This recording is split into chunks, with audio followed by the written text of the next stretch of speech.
Okay, it's my pleasure to welcome Dr. John Lott, founder of the Crime Prevention and Research Center. Welcome, Dr. Lott. Thanks for having me on. Yeah. Okay, well, we were getting you in between the Supreme Court hearings. I understand that. I wonder, I mean, you've been prolific in writing articles. Bloomberg thinks that you're the main cause of school shootings in America. You seem to be their number one person that they dislike. But tell us, what is the truth about crime and guns? What do you want our audience to know? Well, I mean, if you want to stop crime, it's the same thing whether you want to start crime generally or crime with guns. You have to make it risky for criminals to go and commit crimes, higher arrest rates, higher conviction rates, longer prison sentences. But you can also make it risky for criminals to commit crime by making it so that victims are able to defend themselves. Unfortunately, that simple point seems to be lost on lots of people there. But it's not rocket science. What we're talking about in the last few years, you've had district attorneys around the country who are refusing to prosecute violent criminals. You've had large cuts in police budgets. Chicago in 2020 alone cut the number of police officers by 400 positions. You had New York City cut its police budget by $1 billion a year. You've had liberal judges in many parts of the country releasing half or even 2/3 of the inmates from local jails. And that's even though you were talking about young people there.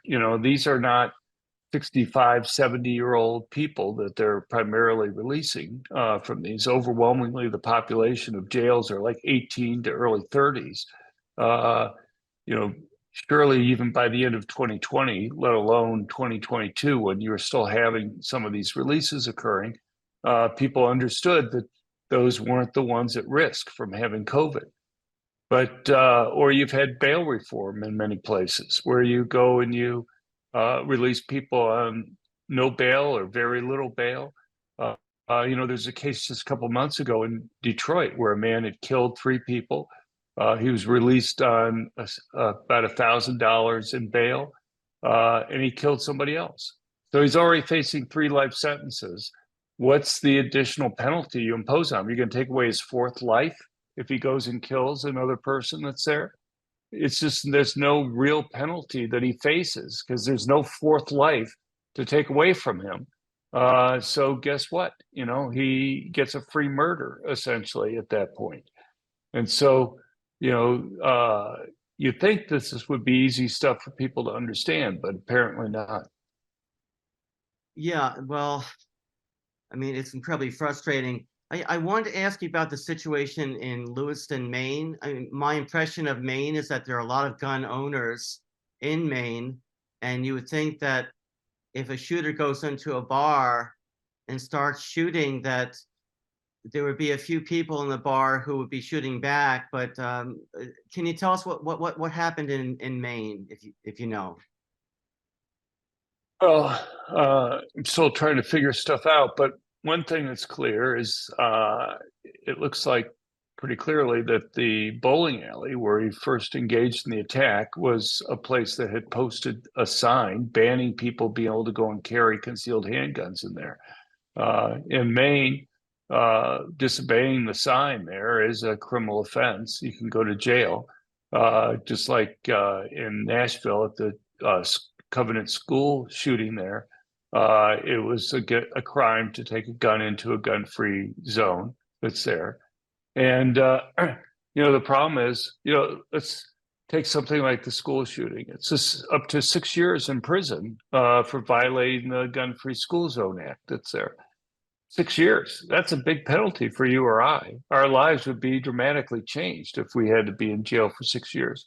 But in this case, the murderer killed 6 people. Let's say they were facing had lived and were facing 6 life sentences or 6 death penalties. Would an additional 6 years make a difference?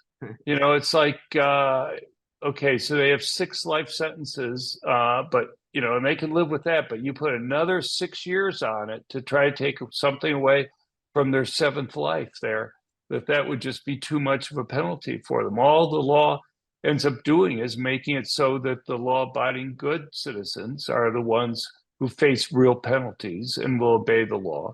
The criminal doesn't face any marginal penalty, and so they're more likely to disobey, and it actually makes it safer for them to go and do their attack. Okay, well, that makes a lot of sense, and I don't understand why. Well, I guess I do know why. Some people don't want to deal with reality, I guess. But let me ask you about this. What about the situation in Israel? I was in Israel a few years ago. You walk down the street, you see young men and women, soldiers who are carrying what look like to me AR-15s or some type of weapon. But the residents of South Israel, they didn't seem to be prepared. They were not armed. What happened there? Right. Well, gun control laws have changed a lot over time in Israel. Up until about 1972, obviously, I mean, you've had terrorist attacks in Israel from even before they became a country. But up until 1972, civilians were banned from being able to go and carry guns. After 1972, they were allowed, and you had in many years maybe up to 14% of the adult Jewish population legally licensed to carry. But in recent years, the gun control debate in Israel has kind of resembled the gun control debate here in the United States, where a lot of politicians on the left and even the middle were concerned about allowing civilians to have guns. And they've been much more restrictive. They've reduced it down to about 3% of adult Jews being licensed to have a gun. And, they changed that on October 8th, right after the attack. You've had well over 100,000 applications for people being able to go and carry, but which would almost double what they had allowed. But I'm sure they kind of wish that they had changed that a week earlier or a month earlier before the attack occurred. You can just imagine something like the attack at the music festival, how that might have turned out differently, if only to allow people the opportunity to escape. If they had, in fact, had it so that some of the people there had guns to be able to go and protect themselves. There was one kibbutz where the security officer there kind of violated the law and started handing out guns to people that was there, and they effectively stopped the attack. Again, you just kind of wish that was true in other places. Netanyahu had been pushing for relaxation of the strict gun control laws that they had there, but even even in his government, it was he had opposition to doing that. Well, But now that's changed. yeah, a little bit late, but okay. Well, let me show people your incredible website. This is crimeresearch.org. You've got articles in the Federalist.